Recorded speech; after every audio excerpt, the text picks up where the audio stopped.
ताज़ा खबरों के लिए कोणार्क न्यूज़ को सब्सक्राइब करें और बेल आइकन ज़रूर दबाएं।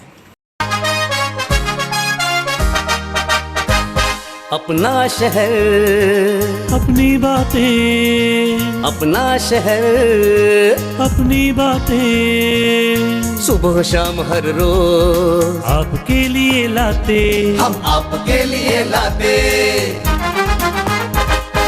कहीं पे चोरी, कहीं पे डाका, ब्रेकिंग न्यूज में बघुन टाका, मंत्री मौजी पाड़े का काका, न्यूज अपनी चटपटा पटाका, पटा पटाखा पटा पटाखा। खबर दर खबर पहुँचे आपके घर, देखे न्यूज ये पूरा शहर।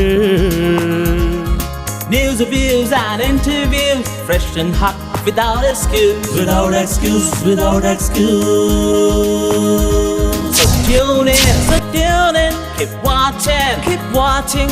पूरे शहर की बातें, अपना शहर, अपनी बातें, अपना शहर, अपनी बातें, सुबह शाम हर रोज आपके लिए लाते, हम आपके लिए लाते।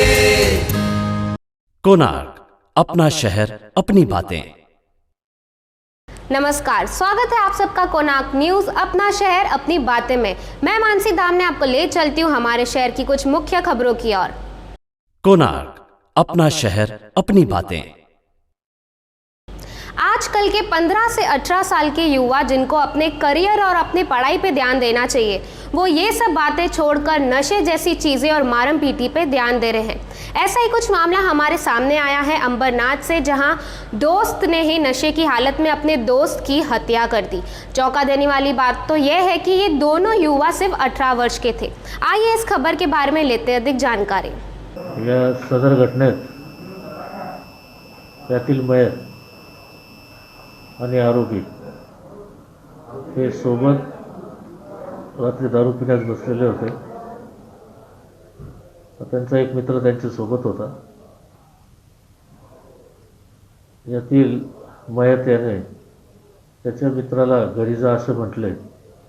या कारणावरून दोघात वाद होऊन आरोपी याने मयताच्या पोटात चाकूने वार करून त्याला गंभीर जखमी केले।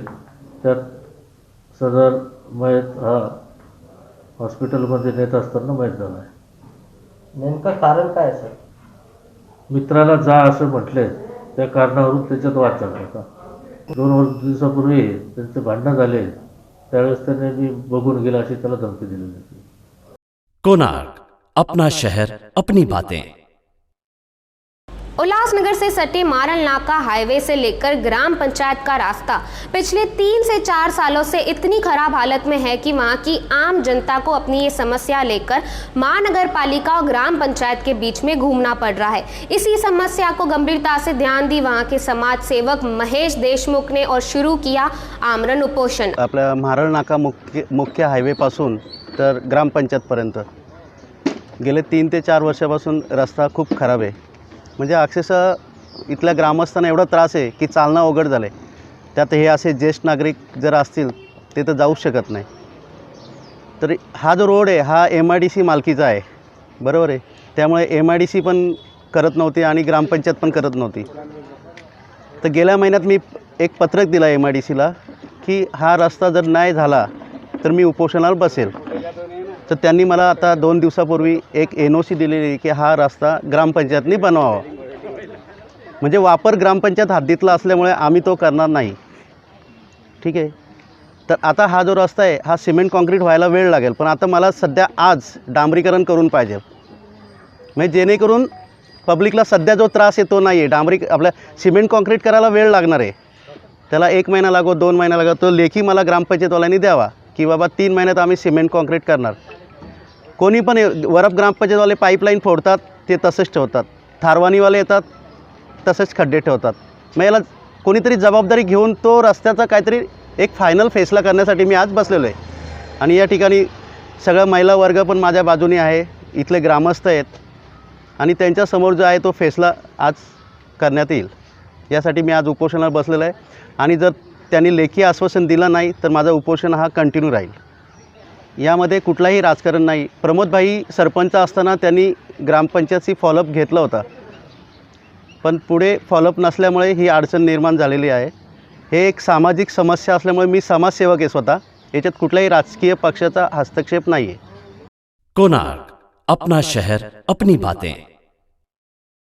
पिछले कई महीनों से हमारे शहर के लोगों को बिजली संबंधित ढेर सारी समस्याओं का सामना करना पड़ रहा है। जहां हमारे शहर में बिजली रहती तो कम है लेकिन जाती ज़्यादा है। साथ ही साथ पिछले कई सालों से हमारे शहर के ट्रांसफार्मर और बिजली के तारों पर भी बिजली विभाग द्वारा ध्यान नहीं दिया जा रहा है।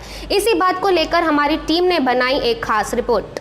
कोरोना के समय में जिस तरीके से लंबा लॉकडाउन रहा और इस लॉकडाउन के बाद जिस तरीके से हम सभी जानते हैं कि किस तरीके से लोगों की नौकरी पे, लोगों के व्यापार पे जो कि असर पड़ा है, और उसी के साथ साथ आर्थिक परिस्थितियां भी लोगों की कमज़ोर हो चुकी है। इस लंबे लॉकडाउन के बाद जो सबसे पहला जो कि झटका लगा जनता को, वो लगा बिलों का, यानी कि बिजली के बिलों का, जो कि 440 वोल्ट से कम झटका नहीं था। ऐसे में जिस तरीके से जो कि लंबे लाचक जो बिल लोगों को आ रहे हैं, जो कि हैरान कर रहे हैं, और जिस तरीके से जो कि अचानक से बिल के रेट में जो कि वृद्धि कर दी गई, जिसके वजह से जो दिक्कतें हैं जनता की और बढ़ गई। एक और उनकी आर्थिक परिस्थिति कमज़ोर है, तो वहीं पर इस तरीके से जो लंबे लंबे बिल और बड़े बड़े बिल जो आ रहे हैं, वो लोगों के लिए मुसीबत का कारण बन चुके हैं, क्योंकि आर्थिक परेशानी से और नौकरी से पहले से ही जनता जूझ रही है। ऐसे में हम लगातार आपको बताते आ रहे हैं कि किस प्रकार से शहर भर में जो कि ट्रांसफार्मर होना चाहिए बिजली विभाग के, उसके हालात किस प्रकार से ख़राब है। हम आपको ये खबर इसके लिए बता रहे हैं कि जिस तरीके से जो कि बिल भरा जाता है और उसमें जो कि एक्स्ट्रा चार्जेस लगाए जाते हैं, वो कहीं ना कहीं ये भी रहते हैं कि जो कि सर्विस मिलती है बिजली विभाग से, वो नागरिकों तक पहुँचती है, तो उसके जो चार्जेस जो है नागरिक भरते हैं बिल के साथ। ऐसे में जो शहर के ट्रांसफार्मर है, उनकी हालत आपने देखी होगी किस प्रकार से खस्ता है। ज़रा सी बरसात अगर 15 मिनट भी हो जाए हवा के साथ, तो लाइट जो है घंटों तक शहर के कई इलाकों से गुल हो जाती है और घंटों तक लाइटें नहीं आती है। इसका कारण ये है कि शहर भर में जो कि बिजली विभाग को ट्रांसफार्मर्स को लेकर और जो कि स्ट्रीट लाइटें, यानी कि जो खंबे हैं, जो वायर है, उनको लेकर जो मेंटेनेंस का काम करना चाहिए, वो बरसात के पहले जो है नहीं किया जाता, जिसके वजह से ये दिक्कतें होती है कि एक चोट जहाँ पर नागरिक लंबा लंबा बड़ा बड़ा बिल भरते हैं, तो वहीं घंटों तक लोड शेडिंग का भी सामना नागरिकों को करना पड़ता है। ऐसे में हमने आपको खबर भी बताई है काफ़ी बार के शहर के कई ऐसे ट्रांसफार्मर है जहां पर किसी भी वक्त बड़ा हादसा हो सकता है। ठीक तरीके से वहां पे रेलिंग्स नहीं लगाई गई है, खुली रहती है, तो कहीं पे तार जो है लटके हुए रहते हैं, लेकिन बिजली विभाग जो है इनके ऊपर किसी भी तरीके से कोई भी कार्रवाई करने में सक्षम नज़र नहीं आता। ये जो ट्रांसफार्मर है उसके बारे में बता सकते हैं कैसी परिस्थिति रहती है उनको? मालूम नहीं सर, अभी कुछ भी आपको कोई पता नहीं? नहीं। आप शहर में रहते हैं? रहते हैं, मतलब हम लोग उल्लास उधर रहते हैं। कभी ट्रांसफार्मर देखा ही नहीं आपने शहर में? देखा है ना, क्या खड़ा है। हाँ, तो कैसी हालत है इसकी? हालत बहुत ख़राब है। तो फिर ये देखे ना, बहुत जगह सब जब खराब। ताज्जुब की बात नहीं है, इतने बड़े हो गए आप, आपको ट्रांसफार्मर की व्यवस्था ही नहीं पता? क्या इधर चेक इन नहीं हो रहा है, अभी सब बंद करके गए। इधर थोड़ा अच्छा है, किधर खराब लगा कर रखा है लोग ने। यानी कि आपको पता है लेकिन बोलना नहीं चाहते? क्या नहीं बोलना चाहते? क्यों नहीं बोलना चाहते? अरे अच्छा था, कभी क्या वो लोग को चेक इन नहीं करते, कभी लाइट वाले नहीं आते, तो क्या बोल सकते हैं? तो बरसात में यही ट्रांसफार्मर में पानी चला जाएगा, वो हो जाएगा, लाइट 3-3 घंटा बंद रहेगी, तो बोलते क्यों नहीं, शिकायत क्यों नहीं करते? कभी करते हैं, सब शिकायत करते हैं, वो लोग करते नहीं तो क्या बोलेगा आपको? अच्छा, नहीं करते, शिकायत की है? किए हैं ना, बहुत किए हैं हम लोग। फ़ोन करते, लाइट नहीं आते कभी, तो बोलना पड़ता है ना। सामने ट्रांसफार्मर देख रहे हैं, जरा दिखाइए ट्रांसफार्मर। अच्छा, कैसी हालत होनी चाहिए, कैसी है ये? वो तो अच्छी होनी चाहिए ना। आपने कभी ऐसे शहर में कहीं देखा कि ट्रांसफार्मर ख़राब है, बिजली के खंभे ख़राब है, टायर का कुछ नुकसान? वो तो होता ही है ना। होता ही है। हाँ। अच्छा, 4 घंटे जब लाइट जाती है दिक्कत होती है? तो दिक्कत तो होती है ना। तो वो किसके वजह से लाइट जाती है आपको पता है? हाँ, ट्रांसफर जाता है। हाँ, ट्रांसफार्मर उड़ जाता है, कभी आवाज़ हो जाता है, कभी। तो दिक्कतें होती है ना? दिक्कतें होती है। ट्रांसफार्मर सबसे बेकार है ना, ये क्या ट्रांसफार्मर सामने दिखा देना, क्या रहना चाहिए, बेकार हालत है ना। हाँ। तो क्या दिक्कतें होती है इससे पता होगा आपको? बहुत दिक्कत होती है। क्या? लाइट का तकलीफ है, ऊपर से कुछ गिर गया, फ्री का आदमी होते तो तकलीफ आने जाने में। 4-4, 3-3 घंटा, 2-2 घंटा लाइट बंद रहती है। आप किसी इलाके में, आपके आसपास में कहीं पे देखा है कि बिजली का? हम लोग 3 नंबर तो लाइट बहुत लपड़ा 3 नंबर में लाइट। फिर क्या हालत ट्रांसफार्मर की? बहुत ख़राब हालत है, देख सकते हो आप। हाँ, बहुत झाड़ी भी बढ़ गया है, कुछ काम नहीं करते, मेंटेनेंस नहीं है पूरा। हाँ, खंबे में भी गंज लग गया है पूरा। हाँ, वायर के तार भी देखो कैसे हो गए। हाँ हाँ। ढीले हो गए पूरे, गिर भी सकते अगर ज़ोरों से बारिश हुआ तो। अच्छा। कुछ करना चाहिए इसके लिए। ट्रांसफार्मर के लिए तो मैं ये कहूँगा कि जिस जगह पे ट्रांसफार्मर है तो उस जगह के जो सोशल वर्कर है या कारपोरेटर है उन्होंने उनकी तरफ ध्यान दे के वो MACB अधिकारी का उनकी तरफ ध्यान खींचना चाहिए। मैं सुधीर बागुल, मेरे वार्ड में मैंने MACB की बहुत समस्याएं थी, मैं 3 अनशन करके वो समस्या सुलझाई है। कल की बात बताता हूँ मैं, तहसील के बाजू वाला जो MACB का ऑफिस है उसमें ढेर सारा मीटर और वो भंगार पड़ा हुआ था। मैं MACB के बड़े अफसर जो कल्याण में बैठते अग्रवाल साहब, उनसे मैं फ़ोन पे बात करके उधर इतनी सफाई करे कि आप जाके देख सकते हो। लेकिन बागुल साहब देखिए कि मेंटेनेंस के लिए जो है बोलते हैं कि काम करते हैं, लेकिन 3-3 घंटा बरसात के समय में लाइट बंद हो जाती है, ज़रा सी भी हवा चले तो जो मेंटेनेंस का काम सामने आ जाता है किस तरीके से करते हैं। तो एक जिम्मेदारी होती है, तो इन्हें खुद से करना चाहिए कि अनशन में बैठना चाहिए तो तब जाके काम हो। बिल्कुल सही बात है। ये MACB के जो आला अधिकारी है वो कहने पे भी बिल्कुल काम नहीं करते। जब तक हम अनशन को नहीं बैठते जब तक उनका काम होता नहीं है। तो इसलिए मैं लोगों को ये कहना चाहूँगा कि MACB की जो भी ऐसे DP या पोल की समस्याएं रहेगी तो जो कल्याण में अग्रवाल साहब बैठते उनसे अगर मुलाकात करेंगे तो काम बराबर होता है। ऐसे में हम यही निवेदन करते हैं कि जिस तरीके से जो हालात है शहर भर के ट्रांसफार्मरों के और जो कि बिजली के खंभे हैं जो कि झुके हुए हैं, जो कि ख़राब परिस्थिति में हैं, उन पे जल्द से जल्द बिजली विभाग कहीं ना कहीं दुरुस्ती के कार्य शुरू करें। क्योंकि अगर ऐसा देखा जाएगा, यदि इस रिपोर्ट को हम शहर भर में घूम घूम कर बनाएं तो ये रिपोर्ट की एक जो है पूरी किताब बन जाएगी और जो समस्याएं हैं, जो दिक्कतें हैं और जो शिकायतें हैं वो जो है काफ़ी देखने को मिलेगी। ऐसे में हम निवेदन करते हैं बिजली विभाग से कि जो मेंटेनेंस के काम है उनके ऊपर जो है ख़ास करके ध्यान दिया जाए, ताकि ज़रा सी जो कि बरसात हो या फिर हवा तेज़ चले या फिर बिना किसी चीज़ के भी जो कि शॉर्ट सर्किट होते रहते हैं ट्रांसफार्मरों में, जिसकी वजह से घंटों तक लाइटें बंद होती है, तो वो दिक्कतें नागरिकों को ना हो। ऐसे में हम जो है सिविल इंजीनियर जो है बिजली विभाग के, उनसे हमने संपर्क करने की कोशिश की, जानने की कोशिश की कि आखिरकार मेंटेनेंस के काम किस प्रकार से किए जा रहे हैं और इन मेंटेनेंस के काम को किस तरीके से जल्द पूरा किया जाएगा। तो उनको समय नहीं था ये बताने के लिए किस तरीके से जो है प्रक्रिया चल रही है। बातचीत हमने करने की कोशिश की लेकिन किसी भी तरीके का उनका जो है सामने से रिप्लाई नहीं आया। लेकिन हम निवेदन करेंगे अपने चैनल के माध्यम से कि जिस तरीके से जो हालात है उसमें कहीं ना कहीं दुरुस्ती करें, ताकि जो दिक्कतें नागरिकों को हो रही है उससे वो राहत मिल पाए। और साथ ही साथ जो लंबे लाचक बिल आ रहे हैं, जिस तरीके से ये कहा गया कि बिलों में जो है कहीं ना कहीं सहायता मिल पाएगी, तो वो सहायता भी नागरिकों को नहीं मिल रही। क्योंकि जब नागरिक अपने बिलों को लेकर जा रहे हैं उसे कम कराने के लिए या फिर किसी तरीके की शिकायत को लेकर, तो उन्हें जो है ये कहा जाता है कि पहले के महीने को जो है ऐड करके एवरेज बिल आपको दे दिया गया है। यानी कि किसी भी तरीके की कटौती बिल में नहीं की जा रही है, और अगर की जाती है तो वह बिल जो है अगले जो कि महीना आना रहता है उस बिल में उसको ऐड कर दिया जाता है। तो ऐसे में जो बड़ा झटका आर्थिक परिस्थिति के साथ लॉकडाउन में जो देखने को मिल रहा है, बिजली विभाग द्वारा एक जगह लापरवाही जो कि मेंटेनेंस का काम नहीं किया था, वहीं पे जो कि बड़े बड़े बिल है उसमें भी जनता को राहत नहीं मिल पा रही है। देखना यह है कि ये राहत आखिरकार जनता को मिलेगी या फिर अन्य मुद्दों की तरह ये मुद्दे भी इसी तरीके से गायब हो जाएंगे।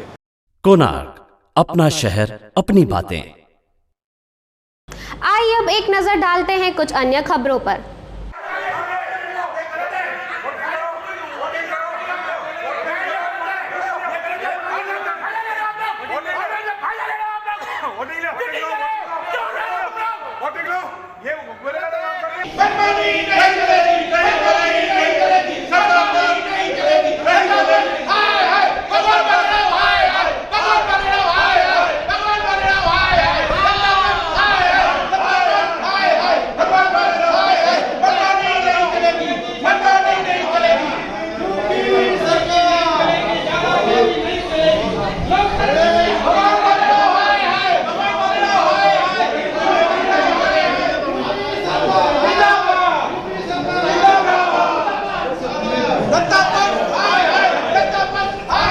फिर से एक बार पीठासीन अधिकारी श्री भगवान शंकर बालेराव जी आज पीठासीन अधिकारी थे जिन्होंने आज फिर से अपनी मनमानी की है, अपनी दबंगाई दिखाने के लिए, सिर्फ इस बात की वजह से कि उनको साफ साफ दिख रहा है भारतीय जनता पार्टी के पास पूरा पूरा बहुमत है, चाहे वो स्थायी समिति हो, चाहे वो विशेष समितियां हो, चाहे वो प्रभाग समितियां हो।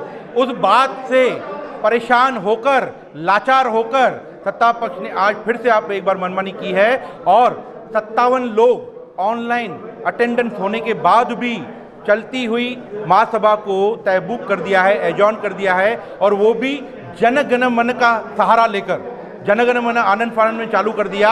हम अपने राष्ट्रगान की इज्जत करते हैं, इसके लिए हम शांत रहें। हमने उस राष्ट्रगान के बाद अंदर घुसे, उनको बताया, आयुक्त को बताया, सेक्रेटरी को बताया कि आपकी ये जो मनमानी चल रही है प्रशासन की वो नहीं चलेगी। आयुक्त ने सीधा कहा है, सेक्रेटरी ने सीधा कहा है कि माननीय पीठासीन अधिकारी को हमने बोला कि ये गलत हो रहा है, आपके कहने के ऊपर हाउस नहीं चलेगा, ये हाउस कंसेंट से चलेगा, ये हाउस मेजॉरिटी से चलेगा, मुझे सबसे पूछना पड़ेगा। पर उसने एक महिला जो सचिव है उसको धमकाया और कहा तुझे मैं बोलता हूं तू हाउस चालू कर, तू जनगण मन कर। तो राष्ट्रगान का फायदा लेकर, ऑनलाइन सभा का फायदा लेकर और अपनी मनमानी और सिर्फ ये देख कर के उन्हें कुछ नहीं मिल रहा है, उन्होंने धोखे से, लालच से महापौर, उपमहापौर, सभागृह तो हत्या लिया, पर स्थायी समिति अभी उन्हें नहीं मिलने वाली है, विशेष समितियां उन्हें नहीं मिलने वाली है, प्रभाग समितियां उन्हें नहीं मिलने वाले। इस बात से परेशान होकर एक बार फिर से सत्ता पक्ष ने अपनी मनमानी की है, जिसको हम बर्दाश्त नहीं करेंगे। इसे हम अगर सचिव तक, हाईकोर्ट तक, माननीय हाईकोर्ट तक ले जाएंगे। और आयुक्त ने पूरा माना है, सचिव ने माना है कि इन्होंने अपनी मनमानी की है और ये मनमानी अभी अधिक देर चलेगी नहीं। तो कहीं ना कहीं आपको लगता है क्या कि सचिव को धमकी देकर के ये सारा कार्य कर रहे हैं? पूरी तरह से सत्ता का दुरुपयोग किया जा रहा है, पूरी तरह से सत्ता का दुरुपयोग किया जा रहा है। मनमानी की पहली बार नहीं, ये दूसरी बार हुआ है। पहली बार भी इस तरह की सभा को तहकूब किया गया कि कोरम नहीं था। आज 57 लोगों का कोरम था, आज विषय नंबर 1 चलाया गया है, दूसरे नंबर विषय को मनमानी करके उसे एजॉर्न कर दिया गया है, सचिव के कहने के बाद भी, आयुक्त के कहने के बाद भी और कोरम डेकोरम होने के बाद भी। सचिव अंदर थी, पर एक महिला को दबाव डालकर, एक महिलाओं के साथ मनमानी करके, जानबूझकर, डराकर, धमकाकर उनसे राष्ट्रगान चालू करवाया, राष्ट्रगान का फायदा लिया है। महासभा जबरदस्ती तहकूब करने का आरोप लगाया है भाजपा ने, भी क्या विषय है? वह महासभा आज जो थी वो हमने यूपी में जो हाथरस जिला में जो घटना घटी है उसका निषेध करने का काम जैसी महासभा शुरू हो गई, हर टाइम ये काम बीजेपी करती रहती है, शिवसेना का नाम लेके शिवसेना को बदनाम करने का काम करती रहती है। इसलिए आज हमने बीजेपी का जो किया हुआ था वही उनके ऊपर पलटवार किया है हमने। जो बीजेपी हर महासभा में नाटक करती थी, नौटंकी करती थी, वो नौटंकी के लिए हमने उनको जवाब देने के लिए हाथरस में जो घटना घटी है उसका निषेध किया।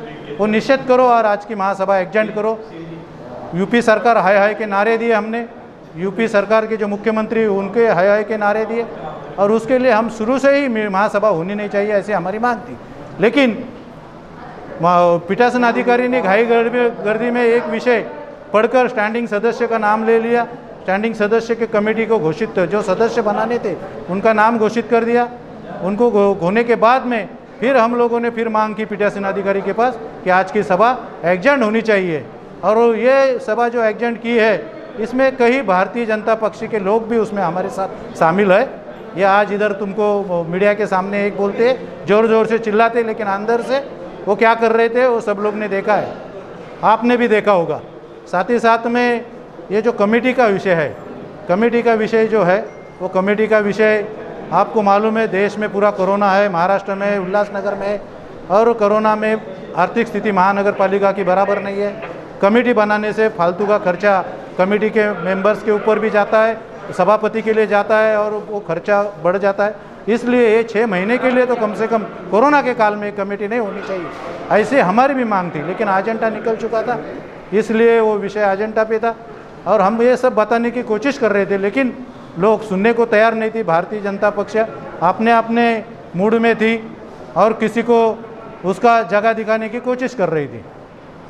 बीजेपी के लोगों का आरोप है कि सचिव मैडम को आपके सत्ताधारियों ने धमका करके ये सभा तहकूब कराई। ये तो आप भी थे, ये आप भी थे और आपने भी देखा होगा। लेकिन सचिव मैडम और हम लोग, धमकाने की बात आती ही नहीं, धमका रही थी बीजेपी उनको बीजेपी के कुछ नगर सेवक और कुछ कार्यकर्ताओं ने अभी दम दिया है उनके चैम्बर में जाके, कमिश्नर साहब के सामने। ये आपने भी देखा है, और वो घबराई हुई है। किसने धमकाया है वो आपको मालूम है। धमकाने का काम हम करते नहीं, हम लोग प्यार से बोलते हैं। आज महासभा थी और उसके पीठासीन अधिकारी आप थे। आपके ऊपर फिर से आरोप लगा है कि महासभा अपने नियमों के तहत नहीं चलाई। जैसे महासभा शुरू हुई, पिछली महासभा में कोरम नहीं था, लेकिन उसके बाद ये महासभा लेने ली तो महासभा में कोरम अभी था, लेकिन आप देख रहे थे सभा जैसे शुरू हुई, हाथरस मुद्दे पे सब लोग चिल्ला रहे थे जोर जोर से। सत्ताधारी और विरोधी, सत्ताधारी बोल रहे थे उत्तर प्रदेश सरकार के खिलाफ और विरोधी बोल रहे थे उत्तर सरकार के बाजू में या महाराष्ट्र सरकार के खिलाफ। उसमें मैंने पीठासीन अधिकारी का काम रहता है सभा चलाना, मैंने उसी में घाई में जो पहला इशू था स्टैंडिंग सदस्यों का चुनाव का, वो 8 सदस्य का चुनाव नाम दिए थे, वो नाम मैंने पढ़ने के लिए बोला तो भी कोई लोग चुप नहीं बैठ रहे थे, सभा में आवाज़ किसको नहीं आ रही थी। और मैं कितने बार बोलने के बाद भी लोगों ने नहीं लोग सुनने के मूड में थे, दोनों तरफ से शोर शराबा और हंगामा हुआ। तो पीठासीन अधिकारी क्या करेगा, एक तो सभा तोकू भी करना पड़ेगा, तो अनिश्चित काल के लिए बाकी जो विशेष समितियाँ के सदस्य है अनिश्चित काल के लिए तकूब की गई है। अभी आगे देखेंगे, अगर सभा चलाने के सब गठनेता से बातचीत करेंगे, सब गठनेता को वार्निंग देंगे, तुम लोग अगर शोर करेंगे तो सभा नहीं चलेगी और शोर नहीं करेंगे तो सभा चलेगी। ऐसा हिसाब से सब अभी आने वाले दिनों में सब गठनेता को बैठ के आगे रणनीति तय करेंगे और फिर सभा लगाएंगे। सचिव के ऊपर आपने दबाव बनाया जिसकी वजह से सचिव के ऊपर दबाव बनाने की जगह पीठासीन अधिकारी मैं ही था। सचिव जो मेरा आदेश है वो सुनना पड़ेगा, और मेरा आदेश था का सभा तौकूफ करने का, तो उन्होंने मेरे को बताया, लेकिन मैं बोला उनको नहीं होगा, अपने को सभा आवाज़ नहीं आ रहा है किसका, अपने को शोर हो रहा है तो सभा तौकूफ करना पड़ेगी, आगे आने वाले दिनों में अपन सभा लेंगे। तो आज मैंने जो देखा बीजेपी के कार्यकर्ता और कुछ नगर सेवक सचिव मैडम को जो दबाव डाल रहे हैं, उनको मजबूर कर रहे थे, वो अच्छा बात नहीं है, ये लोकशाही के हित में नहीं है। अगर लोकशाही में उनको भरोसा है तो उन्होंने ऐसा दबाव नहीं डालना चाहिए। उनको अगर गलत है तो उनको कोर्ट बैठा है, कोर्ट में जावे, कोर्ट से ऑर्डर लेके आवे और वो बाकी के सदस्यों का चुनाव करेंगे। लेकिन आपने देखा होगा, मैं आप सब पत्रकार बंधु है, मुंबई महानगर पालिका इतनी सक्षम महानगर पालिका है, ठाणा महानगर का इतना सक्षम है, पुणे, नासिक, सब जगह पे आपने देखा होगा कहाँ पे भी 9 समितियाँ नहीं है, सब जगह पे 5 समितियाँ है।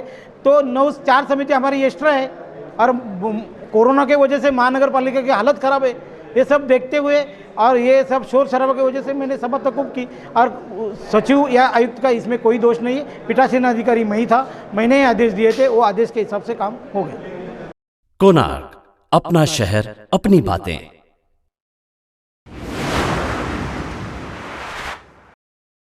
देश की आर्थिक राजधानी यानी मुंबई की रफ्तार सोमवार को थम सी गई। सोमवार को शहर में बिजली आपूर्ति की पावर ग्रिड फेल हो गई थी। इससे शहर में बत्ती गुल हो गई थी, साथ ही लोकल ट्रेन भी रुक गई। मुंबई के अलावा ठाणे के भी कुछ इलाकों की बिजली गुल होने से लोगों को काफ़ी परेशानी हुई। अब मुंबई में करीब 2.5 घंटे के बाद 12:30 बजे कुछ इलाकों में बिजली की सप्लाई सामान्य हुई है। बिजली रेस्टोरेशन का अधिकतम काम पूरा हो गया है। Dadar, Bandra, grand road, Nariman point इलाके में बिजली आ गई है। करीब 2.5 घंटे से जगह जगह रुकी हुई लोकल ट्रेन अब धीरे धीरे चलने लगी है। मुंबई में पावर ग्रिड फेल होने के कारण शहर की लाइफलाइन कही जाने वाली लोकल ट्रेन भी रुक गई थी। पश्चिमी रेलवे को सोमवार सुबह पावर ग्रिड फेल होने के कारण चर्चगेट और वसई के बीच लोकल ट्रेन सेवा रोकनी पड़ी थी। जानकारी दी गई थी कि 400 kV की लाइन में ट्रिपिंग हुई है। इससे पूरी केडीएमसी, पालघर और दहानू लाइन प्रभावित हुई। वहीं मुंबई महानगर पालिका ने जानकारी दी थी कि टाटा का बिजली आपूर्ति बाधित होने के कारण मुंबई में बिजली ग्रिड फेल हुई है। वहीं मुंबई महानगर पालिका ने जानकारी दी थी कि टाटा की बिजली आपूर्ति बाधित होने के कारण मुंबई में बिजली ग्रिड फेल हुई है। कल्याण रेलवे स्टेशन के पास नजदीकी वालधुनी परिसर में रेलवे कैंटीन की बिल्डिंग बनाने का काम शुरू है। इसी बिल्डिंग के काम के दौरान खुदाई करते हुए आज सुबह 8:30 पर मजदूरों को एक मृतक व्यक्ति का नरकंकाल प्राप्त हुआ। पुलिस के अनुसार किसी व्यक्ति की हत्या कर शव को नष्ट करने के लिए जमीन में गाड़ दिया गया था। मृत शरीर के कंकाल की जांच का काम शुरू है। महात्मा फुले पुलिस मामले की शिकायत दर्ज करते हुए आगे की जांच कर रही है। उल्लासनगर शिवसेना में गुटबाजी जोरों पर है, जिसके चलते सेना में पलायन का सिलसिला रुकने का नाम नहीं ले रहा है। अभी 6 महीने पहले बोडारे बंधुओं के खसमकस सुनील पिंपले अपने समर्थक के साथ शिवसेना को जय महाराष्ट्र करते हुए राष्ट्रवादी कांग्रेस पार्टी का दामन थाम लिया था।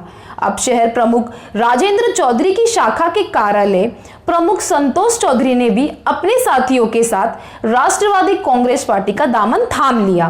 तो अब क्या हुआ कि नौबत पार्टी छोड़ने तक पहुंच गई। इसके पहले भी शहर प्रमुख चौधरी के पैनल से कई सैनिकों ने शिवसेना छोड़कर राष्ट्रवादी कांग्रेस में प्रवेश कर लिया।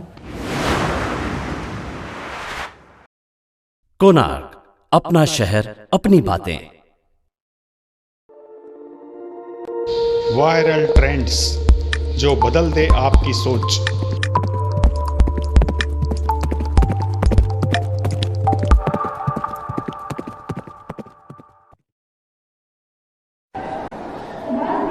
जब तुम अपने नानी के घर से वापस आ जाओगी तब तुम्हें तुम्हारी फेवरेट कलर की बाइसिकल लेके देंगे हम।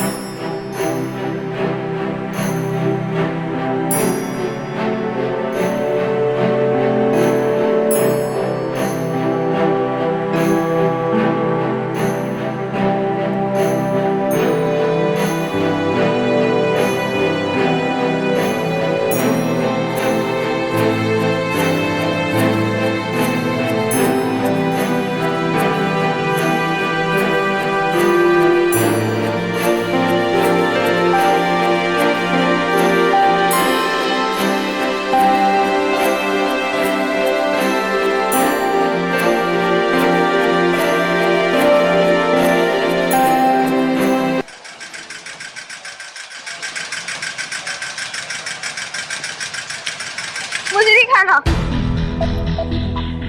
मुझे मेरे मम्मी पापा के पास वापस जाना है। चुप बैठ।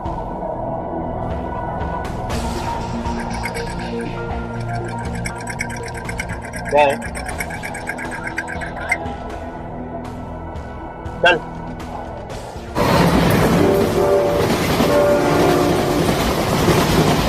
जैसे कि ये लगा हुआ 182 का पोस्टर, रेलवे ने अपनी सुरक्षा के लिए एक ऑल इंडिया हेल्पलाइन नंबर दिया हुआ है। तो तुम्हें जब भी लगे कि कुछ प्रॉब्लम है या कोई मुसीबत में है तो ये नंबर डायल करना। आरपीएफ तुम्हारी सहायता के लिए तुरंत पहुंच जाए। मम्मी सुनो ना। क्या हुआ? मम्मी उधर जो लड़की है उधर के लोग उसको डरा धमका रहे हैं। तो बेटा इसमें हम क्या कर सकते हैं? मम्मी प्लीज अब 182 को कॉल करो। मुझे लगता है कुछ गड़बड़ है। क्या? मम्मी मैं बोल रही हूँ ना, कुछ तो गड़बड़ है। क्या हमें से निकलना चाहिए, नहीं तो पकड़े जाएंगे।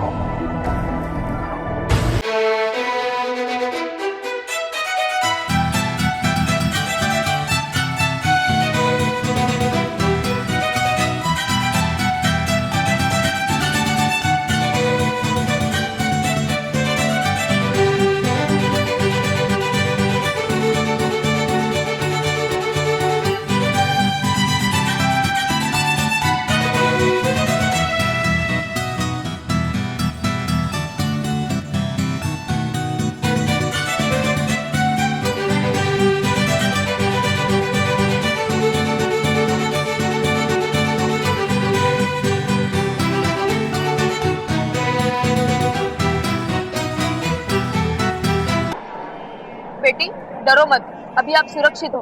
देखो इन्हें, क्या इनमें से कोई आपके पापा है? नहीं नहीं, मैं इनमें से किसी को भी नहीं जानती, मुझे भगा के लेके आए। ठीक है बेटी, डरने की जरूरत नहीं है, लेके जाओ इनको।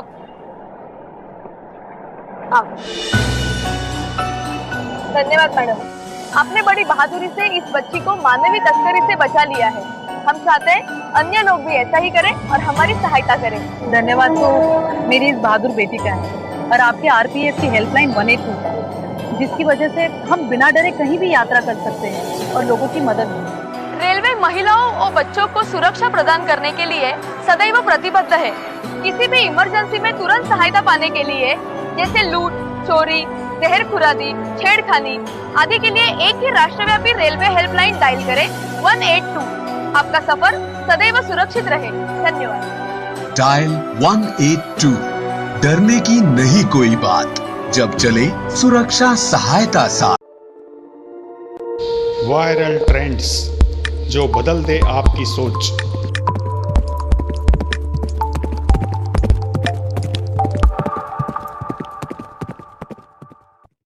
कोणार्क, अपना शहर, अपनी बातें। तो बस आज के लिए इतना ही। अगर आप कोई भी खबर हम तक पहुंचाना चाहते हो तो आप हमसे नीचे दिए हुए नंबर पर संपर्क करें। इसी के साथ मैं लेती हूं आपसे विदा। धन्यवाद।